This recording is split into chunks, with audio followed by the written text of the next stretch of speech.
Moi, je suis Mathieu, je vais vous parler de cryptographie en boîte blanche aujourd'hui. Et on va continuer la petite ambiance qu'on avait eue tout à l'heure avec le lo-fi, cryptographie, boîte blanche, tout confortable, parce qu'il ne faudrait pas trop se réveiller après la pause déjeuner. Euh, et du coup, mon objectif aujourd'hui avec ma talk, ça va être surtout de faire de la vulgarisation. Essayer de vous faire comprendre les boîtes blanches, parce que c'est un sujet qui est souvent mal compris. Il est souvent mal compris parce qu'il y a des mathématiques. La manière d'impressionner n'importe qui, surtout les gens qui font du reverse, etc., les ingénieurs un peu velus, on met des lettres, des chiffres, tout ça, ils ont peur. Et du coup, on va éviter de faire ça, on va essayer de rester très accessible, de rester un peu sur les thématiques logicielles et ingénierie aussi, qu'est-ce que ça veut dire et comment on les utilise ces boîtes blanches. Et du coup, désolé les cryptographes qui pensaient qu'il y avait deux confs de cryptographie. La vraie cryptographie, elle était ce matin. Là, on va faire autre chose, on va faire cette espèce de voisin bizarre qui est la cryptographie en boîte blanche. C'est pas de la vraie cryptographie, c'est un peu bizarre. Et du coup, je vais vous embarquer avec moi dans ce voyage, et notamment sur un loisir qui m'est très personnel, qui est les théories du complot. Et il y a notamment une théorie du complot, je ne sais pas si vous en avez entendu parler, et du coup, je vais vous la présenter. Et comme toutes les théories du complot, ça commence un peu avec un malentendu avec la communauté scientifique. Et notamment un malentendu autour d'un objet qui existe, qui a été étudié, qui est l'objet des boîtes blanches. Donc pour éviter de perdre la moitié de la salle qui a sans doute jamais eu la définition de qu'est-ce que c'était la boîte blanche, et du coup qui vient en toute curiosité se renseigner sur le sujet, il y a un truc, c'est nouveau, ça s'appelle la cryptographie. On met des données d'un côté, des données importantes, des données qu'on veut protéger, par exemple les données utilisateurs, etc. Et elles vont sortir, elles vont être protégées. Ça va. Il y a des gens très intelligents qui sont enfermés dans des grandes tours d'ivoire et qui ont fait des études très longues pour essayer de faire des preuves mathématiques qui dit tant que le secret, il n'y a que toi qui le connais, il n'y a que toi qui peux accéder aux données importantes. Et après, dans cette histoire, il va y avoir un attaquant. L'attaquant, on a montré avec des vraies maths que les données importantes sont protégées tant que l'attaquant n'a pas accès au secret. Sauf que l'attaquant, lui, en fait, ce qu'il peut faire, c'est essayer de récupérer le secret. Et en fait, quand on va être en cryptographie boîte blanche, on va se mettre, du point de vue du chercheur, dans la position où l'attaquant, il a accès à l'implémentation, il a accès à l'environnement d'exécution où s'exécute l'algorithme, et du coup, l'attaquant va pouvoir directement aller lire en mémoire le secret. Et ce qu'on va faire, c'est qu'on va essayer de bidouiller la manière dont fonctionne la cryptographie, que ça continue à faire le même calcul et avoir les mêmes propriétés de sécurité, mais que ça fasse le calcul de la manière la pire possible, au point que l'attaquant n'arrive pas à récupérer la clé. Et du coup, cette espèce de boîte magique à chiffrement qu'on peut donner à l'attaquant, et que l'attaquant pourra chiffrer avec, mais ne pourra pas récupérer le secret, en fait, il y a des gens, il y a 20 ans, ils se sont dit, on va essayer d'en fabriquer, parce que ce serait utile, et on va essayer de fabriquer quelque chose de simple. Qu'est-ce que ça veut dire simple pour quelqu'un qui est dans l'académie? C'est on va prendre AES, qui est un algo en 12 parties, avec des tables, etc. C'est le bordel. Mais c'est standard, c'est sécurisé. Ils ont essayé de faire un design, ils n'ont pas réussi, ça a été cassé. Le prochain, il est venu, il a essayé de faire un design, ils n'ont pas réussi, ça a été cassé, et ça a continué, ça a continué. Et du coup, moi j'arrive, je viens du futur. Je viens du futur parce qu'il s'est passé 20 ans depuis qu'ils ont commencé à essayer de fabriquer des boîtes blanches avec AES. On commence par un truc simple, AES. Et du coup, ça fait 20 ans et sans doute quelqu'un a résolu le problème. Non. Personne n'a jamais réussi à fabriquer une boîte blanche sécurisée. Personne. Et du coup, avec 20 ans de recul, il y a plein de chercheurs qui ont essayé. À un moment, il y avait même une compétition où chaque année, on pouvait proposer des designs. Tous les designs ont été cassés. Du coup, c'est pas possible. Du coup, fin de la talk. Merci, c'est au revoir. Voilà. Bon, c'est là qu'on arrive dans le complot, parce qu'on vous ment. L'industrie, il y en a plein de gens partout qui vous disent « Ah mais si, écoutez pas les chercheurs, moi ma boîte, elle est sécurisée, venez, achetez ». Et du coup, il y a l'industrie avec ses dents longues qui arrive, et en fait, l'industrie, elle s'intéresse avant toute chose à son client. Et parce que son client, il a des besoins, et des besoins qui sont concrets. Parce qu'on n'est pas suspendu dans l'univers, dans la cathédrale d'ivoire, où il y a les cryptographes qui sont enfermés à fermenter, là. On est dans un vrai monde où on a des vrais besoins, on a des serveurs, on a des devices qui discutent. Et dans le vrai monde, on a compris que la cryptographie, c'était utile. Typiquement, il y a les attaquants qui viennent, ils s'intéressent aux données en transit, et du coup, on va mettre de la cryptographie dessus, on met les clés à l'intérieur du device, à l'intérieur du serveur, et du coup, comme ça, on est protégé, l'attaquant est malheureux. Sauf que l'attaquant, bon, du coup, il va se déplacer, il va se dire, bah, tiens, qu'est-ce qui se passe si j'arrive à récupérer un device, que je lise ce qu'il y a sur le stockage du device, etc. C'est simple, on a une astuce, on met de la cryptographie, tout va bien. Bah, du coup, l'attaquant, il va continuer à se déplacer. Et en fait, ce qu'il va faire, l'attaquant, il va récupérer un device, que ce soit quand on est de l'IoT, un truc embarqué, on va dumper le firmware. Quand on est sur des téléphones, je peux router mon téléphone, je peux faire un truc émulé, une machine virtuelle. Et du coup, en fait, je vais essayer de prendre contrôle de l'application, la triturer et voir ce que je peux faire avec. Souvent, les applications, nous, on n'est pas si intéressés que ça avec faire de la crypto, etc. Nous, ce qu'on veut, c'est vraiment des problématiques métiers.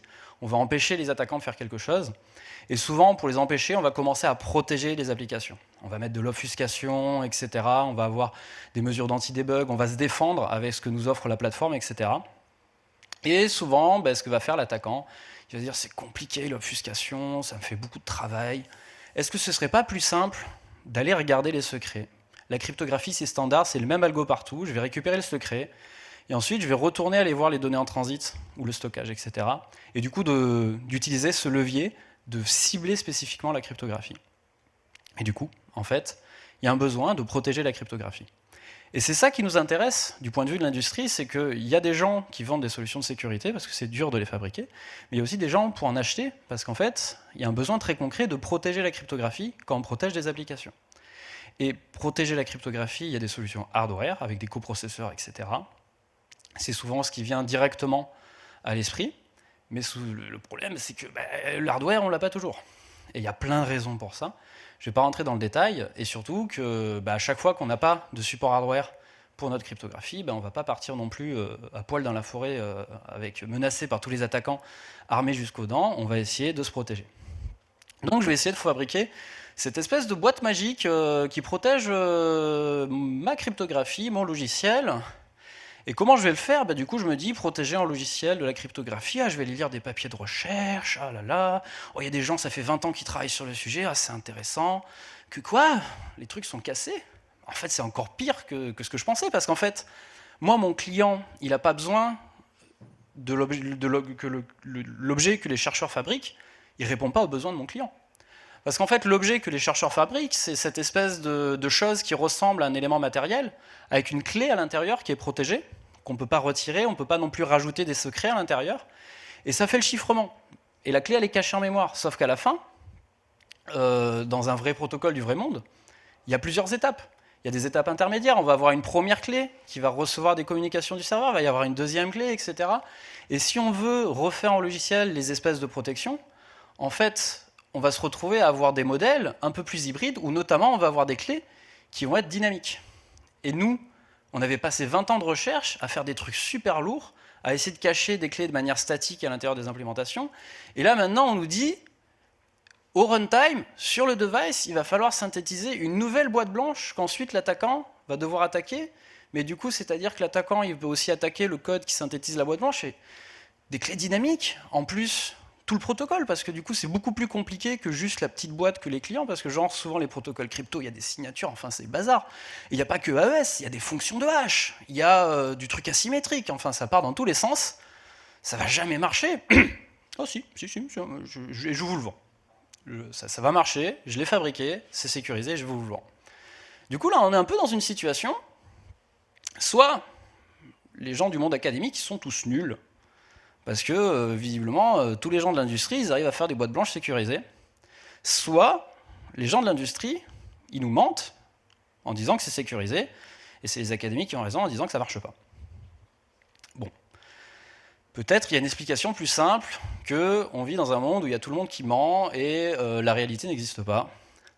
Et c'est là, un peu le but caché de ma présentation, c'est d'essayer de vous introduire au concept de la boîte blanche en pratique. Et du coup, ce mot « en pratique », il est magique parce qu'en fait, ça permet de dire que cet objet en fait, qu'on va manipuler concrètement, nous, en tant qu'ingénieurs logiciels, et la manière dont en fait, on va les utiliser, ces protections, ça ne va pas forcément directement ressembler à ce que l'académie a étudié, et en fait, on va s'intéresser à d'autres choses. Et il y a toujours cette ambition de quand même essayer de converger vers un idéal où on a cette boîte qui est parfaitement sécurisée, auquel l'attaquant n'aura jamais accès, alors qu'il a accès. Et en fait, on sait que ça ne va pas être possible. On sait que ça ne va pas être possible, mais on va arriver de manière pragmatique face au sujet. On dit, il y a des difficultés, on a du retour d'expérience, et on avait imaginé par exemple un attaquant qui est tout puissant, qui a autant de ressources qu'il veut, et qui peut passer autant de temps qu'il veut, sauf que l'attaquant, il est un peu parfois limité. Et en fait, en comprenant mieux l'attaquant auquel on fait face, on peut commencer à un peu nuancer cet attaquant et la manière dont il fonctionne.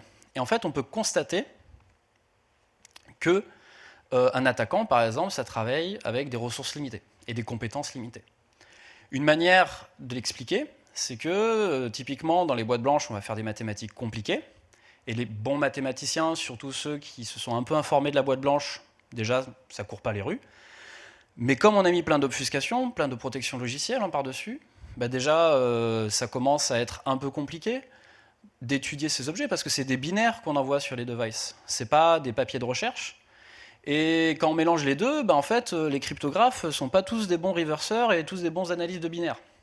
Et là, on commence à avoir un peu les limites de l'attaquant, qu'on sollicite différentes capacités techniques qui sont un peu étrangères les uns les autres, et un peu comme je disais tout à l'heure, là, comment faire peur à un reverseur, on met des lettres, des chiffres, et c'est des maths, et comment faire peur à un cryptographe, on met un binaire, etc. Et au final, il faut des gens qui n'aient pas peur. Et les gens qui n'ont pas peur, il y en a de moins en moins, parce qu'en fait, ce que l'on fait, on ne fabrique pas un objet parfait, on fabrique un objet qui monte la barre, qui monte la difficulté d'attaque de cette cryptographie, qui avant n'était pas protégée, et maintenant elle devient de plus en plus difficile à attaquer.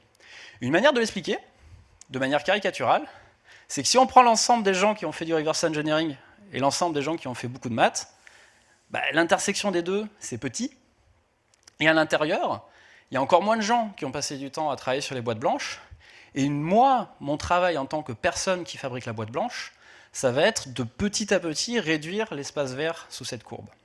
Une manière de le réduire, c'est de juste s'intéresser à la manière dont les attaques se font en pratique sur ces objets de boîte blanche en pratique. Et ce que l'on observe, c'est que très vite, les attaquants, ils font face à des espèces de gros binaires qui puent. Il y a de l'obfuscation, il y a de l'anti-debug, les développeurs, ils ont fait n'importe quoi, ils n'ont surtout pas envie d'analyser ça, parce que ça fait mal à la tête. Et du coup, ils ont très vite recours à des outils, à de l'instrumentation, et notamment à des outils spécialisés qui sont inspirés du monde du hardware, avec des attaques un peu hybrides, qui ressemblent à des attaques par canaux cachés, ou des attaques par faute.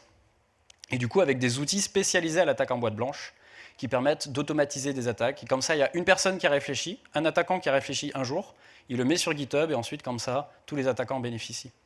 Et ils vont avoir beaucoup recours à ce genre d'outils, et c'est contre ce genre d'outils qu'on va essayer de se prévenir. Parce qu'une fois qu'on est en train de se défendre contre ces outils qui, en fait, qui sont des attaquants, mais plus faibles, en fait, on retire pas mal des capacités d'attaque, parce que les attaquants, ils vont pas avoir le courage de se lancer à la difficulté de casser la boîte blanche. Et il y a d'autres vecteurs d'attaque aussi qui sont intéressants en boîte blanche, parce que ce n'est pas que de la protection de clés, parce que, encore une fois, l'attaquant, il est pragmatique. Lui, ce qu'il veut obtenir, c'est son résultat final. C'est de détourner la fonction d'application, c'est de changer son protocole, etc. Et donc, il y a d'autres manières de le faire. Par exemple, on peut commencer à extraire la boîte blanche du binaire, à l'utiliser comme oracle. Et ça, c'est un autre problème d'ingénierie logicielle et de sécurité, de comment empêcher l'attaquant d'utiliser la boîte comme une espèce de librairie externe que je peux appeler quand je veux.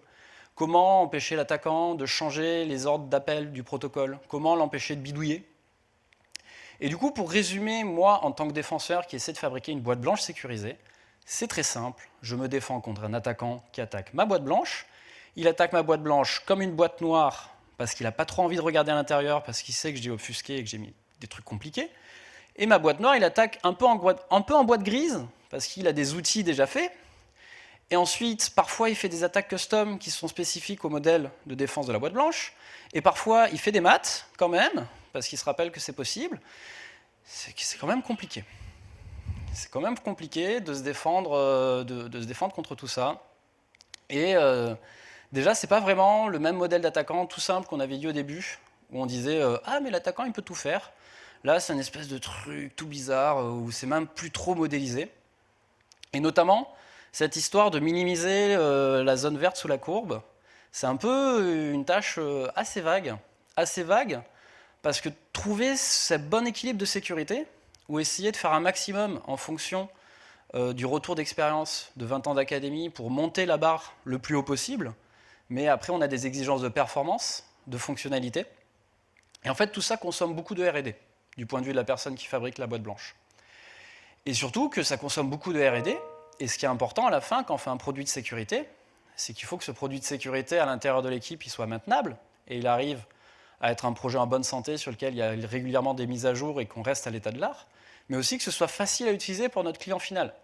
Et ça, c'est des critères qui rentrent aussi en ligne de compte et qui sont encore des difficultés qui viennent se mettre des bâtons dans les roues. Et surtout que quand on imagine la boîte blanche et quand on la fabrique, pendant le design, pendant la phase dans laquelle on réfléchit à cette boîte blanche, il y a un peu aussi notre propre capacité mentale dans l'équipe. Parce qu'on peut écrire de la doc interne et faire des wikis. Au bout d'un moment, quand mon code en C++, j'ai un plugin de compilation et que ça part dans tous les sens et que j'ai 3 contre-mesures au même endroit, j'y arrive plus. Et du coup, il y a un espèce de budget complexité qu'on dépense comme ça et qui est un peu intangible, ça coûte beaucoup de R&D. Mais à la fin de la journée, ce que l'on observe, c'est que fabriquer quelque chose qui fait de la cryptographie et qui fait quack comme une boîte blanche, c'est assez facile. Mais fabriquer une bonne boîte blanche qui arrive à avoir ce bon équilibre de sécurité, c'est un peu difficile. Et c'est même une tâche qui est vachement intéressante. Moi qui adore la cryptographie et l'ingénierie logicielle, je me suis éclaté à travailler sur cette thématique à 5Q Shield. Et au final, c'est un peu pour ça qu'il y a un jeu d'équilibriste quand on fabrique une boîte blanche. Et ce jeu d'équilibriste, il se retrouve, quand on essaie de conclure cette talk, à comment on finit par faire confiance. Parce que ça, au final, c'est assez nébuleux. Il y a toutes ces histoires de recherche qui nous disent que la recherche, elle ne marche pas, l'industrie fait ce qu'ils veulent, puis ensuite, il y a plein de variables, de fonctions et de choses. Et un peu, si vous devez retenir qu'un seul message de mes 20-30 minutes d'intervention aujourd'hui, c'est que, bon, dès que vous implémentez AES ou implémentez de la cryptographie, si vous mettez un chiffon dessus et que vous dites c'est une boîte blanche, les gens ils vont vous croire. Et du coup, tant que vous n'avez pas certifié votre boîte blanche, tant que vous n'avez pas fait un peu patte blanche, que vous avez fait vos classes, bah en fait, votre boîte blanche, elle vaut toutes les autres boîtes blanches qui ne sont pas certifiées, y compris la pire, y compris la meilleure. Et du coup, premier takeaway, on connaît que c'est un objet qui est difficile, d'un point de vue presque scientifique à fabriquer. En plus de ça, nous, on a des exigences de performance que l'académie n'a pas. Il faut qu'on fasse des trucs qui vont 10, 100 fois plus vite que l'académie. En plus de ça, on a besoin de plus d'algorithmes, plus de fonctionnalités. Et du coup, dans le meilleur des cas, une boîte blanche en pratique qui est utilisée dans un produit, ça va être un bon compromis de sécurité. Ça va être un bon équilibre.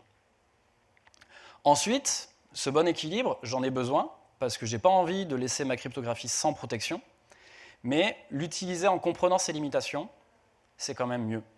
Et du coup, si je commence à avoir mon vendeur qui me fait des promesses un peu magiques en disant « Ah mais si, la boîte blanche, c'est parfaitement sécurisé. Et regardez, nous on a même du RSA asymétrique super rapide qui va plus vite que le meilleur AES de la recherche. » Il faut poser des questions difficiles parfois. Et surtout, parfois, ce n'est pas à vous, le client, la personne qui va utiliser en tant qu'utilisateur final la boîte blanche pour fabriquer un produit, de poser les questions difficiles. Parfois, ça va être à des auditeurs qui s'y connaissent, qui sont spécialisés. Et un audit spécialisé sur un produit de niche, ça passe aussi par des certifications. Et notamment, les certifications sur les boîtes blanches, ça ne court pas encore les rues, mais il y a l'industrie du paiement qui en a une. C'est là que je fais la page de pub.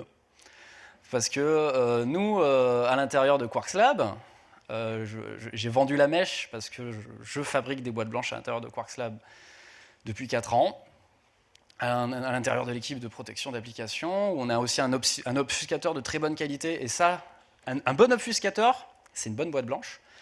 Et ne me croyez pas sur parole, parce qu'en fait, on est allé voir Yann Vico, et Yann Vico, il y a quelques années, il reconnaissait le besoin de l'industrie du paiement des boîtes blanches et le besoin du coup d'une évaluation de ces technologies en boîte blanche. Et ils ont une méthodologie d'audit qui est très sympa. Ils ont plein de points, plein de checklists. Les outils spécialisés en boîte grise, ils les ont, ils les testent.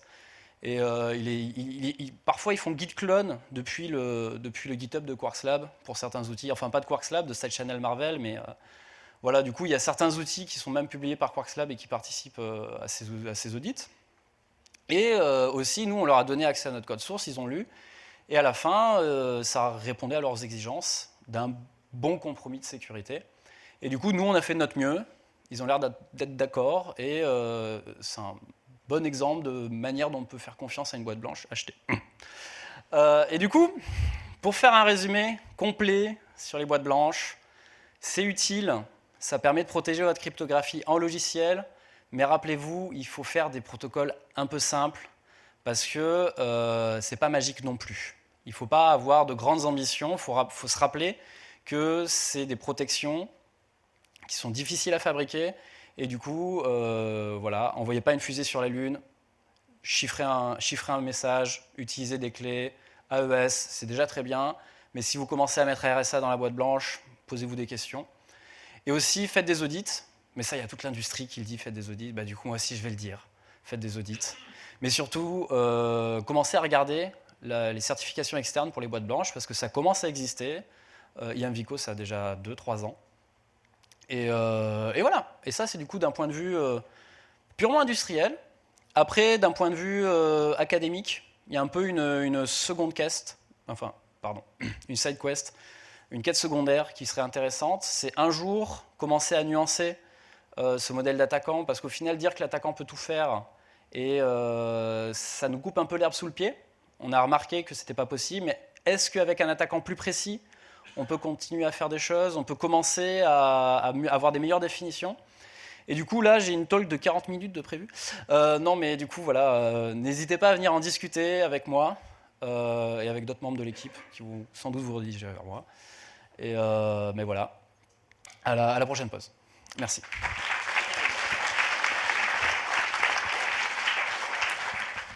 Bonjour, Industrie, Société Ledger. Merci pour le talk, très intéressant. Donc j'ai vu que vous avez été certifié par Brightsight. Je voudrais savoir si ça a été un long fleuve tranquille ou si ça a été un cycle itératif. C'est tout à fait le cas, que c'est un long fleuve tranquille, pas du tout. D'ailleurs, là, on se refait certifier chaque année, et là, on est en processus de se refaire certifier. Du coup, par exemple, eux, ils ont besoin d'avoir accès à notre code source pour avoir un avantage sur un attaquant théorique, par exemple. Et du coup, on va juste leur donner notre produit en entier, ce qui, en termes de propriété intellectuelle, est un peu bizarre. Du coup, là, je suis en train de fabriquer un PC déconnecté qu'on leur envoie. Ils ont une phase où ils peuvent lire le code source, etc.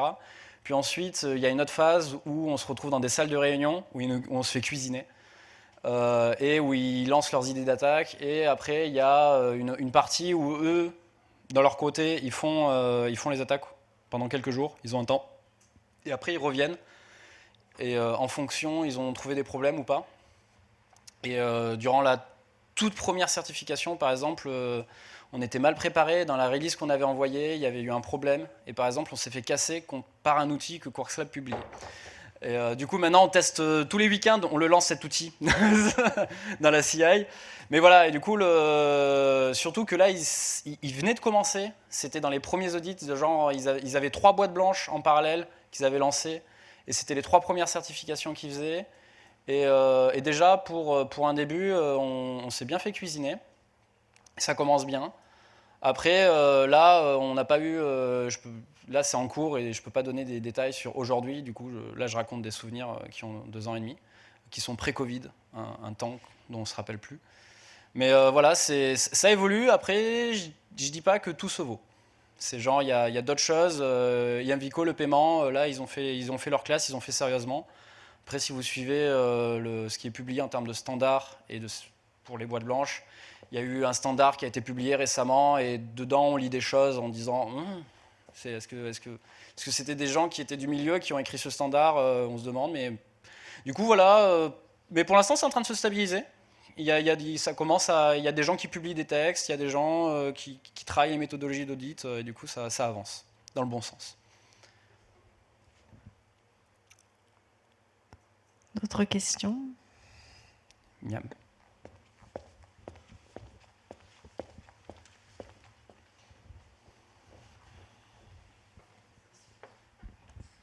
Salut, super présentation et j'avais une question. Quel est l'avantage à utiliser de la cryptographie en boîte blanche par rapport à des méthodes, je dirais, classiques et déjà éprouvées? Je sais pas si c'était dans la présentation ou pas. C'est-à-dire classique et déjà éprouvé. Bah, par rapport à, disons, des algorithmes déjà utilisés partout, RSA, ES, avec la gestion des clés. En fait, nous, ce qu'on implémente en cryptographie de boîte blanche, par exemple, c'est AES. Et du coup, en fait, on n'est pas... Un truc que l'on fait, qui est notamment pratique pour être interopérable, c'est qu'en fait, on va que protéger des choses qui sont standards, et on ne va pas réinventer la cryptographie. Du coup, les algorithmes sont déjà connus, sont déjà standards, et ils sont déjà populaires à l'intérieur de l'industrie. Sauf que le problème qui est reconnu, c'est qu'une fois qu'on utilise ces algorithmes sur une plateforme cible, en fait, les attaquants vont s'en prendre à la plateforme et essayer de récupérer les secrets de cette plateforme et essayer d'utiliser ça comme levier pour faire d'autres attaques. Et donc, ce que l'on va faire, c'est qu'on va prendre un AES classique, ou courbe elliptique classique, etc., ou même fonction de H classique, et en fait, on va modifier les implémentations jusqu'à qu'elles soient inintelligibles par l'attaquant, et aussi que, par exemple, les représentations mémoire de tous les états intermédiaires de l'algorithme soient encodées, soient protégées, et que du coup, quelqu'un qui est, par exemple, un observateur omniscient de la mémoire ne puisse à aucun moment récupérer un secret en mémoire, et quelqu'un qui s'y connaît un peu en boîte blanche ne puisse pas essayer de faire un système d'équations pour essayer de quand même récupérer les clés. Et du coup, tout ça, faut se dire que l'analogie qui marche bien, c'est se dire, dans Android, dans iOS, etc., ils ont des coprocesseurs crypto matériels qui permettent de protéger la cryptographie. Et en fait, ces coprocesseurs crypto, c'est des espèces de boîtes. On ne peut pas rajouter des secrets facilement dedans, on ne peut pas les extraire. En fait, on va essayer de fabriquer un coprocesseur crypto-matériel, mais en pur logiciel. Et en fait, on va essayer de faire un miroir de ces fonctionnalités auxquelles on aimerait bien avoir accès, sauf qu'on n'y a pas accès pour diverses raisons. Et on va essayer de faire ça en pur logiciel. Ok, c'est clair. Merci beaucoup. Plein de questions. Bonjour, merci pour la présentation. Petite question sur l'auditeur. Vous travaillez avec Brightside, est-ce que vous travaillez avec d'autres personnes? Pour l'instant, nous, on s'est fait cuisiner une fois. Et on se refait cuisiner. Après, on ne travaille pas directement... YAMVico, c'est tout un système. Et il faut il faut que ce soit... du coup, la réponse courte, c'est pour l'instant, c'est concentré sur YAMVico et Brightside parce que c'est intéressant, c'est le paiement, c'est rigoureux. Après, on a déjà fait des audits internes. C'est-à-dire qu'on a des personnes qui sont assez fortes en boîte blanche en interne, notamment dans les outils boîte grise qui sont publiés. On a les principaux auteurs en interne. Et du coup, on avance sur le sujet de l'attaque, beaucoup en interne. Parce qu'aussi, c'est plus facile, parce que comme ça, quand on trouve des problèmes, on peut les résoudre en avance.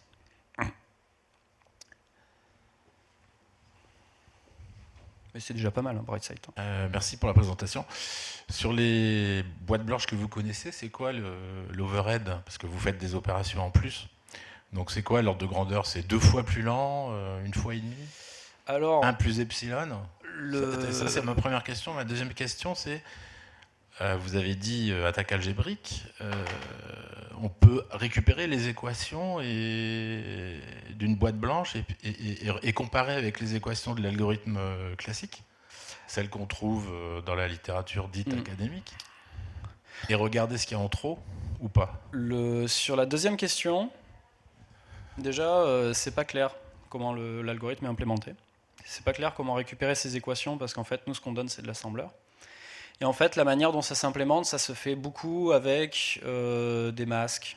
Et souvent des masques qui sont des permutations tirées au hasard, arbitraires, non linéaires. Et en fait, mais constantes. Constantes. Ça dépend des cas. Elles ne sont pas dynamiques. Ça dépend des cas. Et plus je rentre dans le détail, plus je donne un avantage pour attaquer la boîte de QuarkSlab et pas la boîte de nos concurrents. Reste qu'en fait, souvent quand on parle d'attaque algébrique, c'est plutôt des attaques qui ont été exhibées dans l'académie sur des designs publiés. Par exemple, il y a des attaques par collision, il y a une attaque dite de show qu'on monte sur le design, qu'on peut monter contre le design originel de show. Il y a des attaques de bucketing, il y a des attaques... après, il y a les trucs un peu boîte grise qui sont les DFA, DCA. Et du coup, tout ça, quand on dit algébrique, c'est un peu un mot pour dire c'est plus proche du monde de la recherche et il y a plus de maths. Et quand on dit boîte grise, c'est plus proche d'outils qui font du side channel et qui font de l'attaque par faute.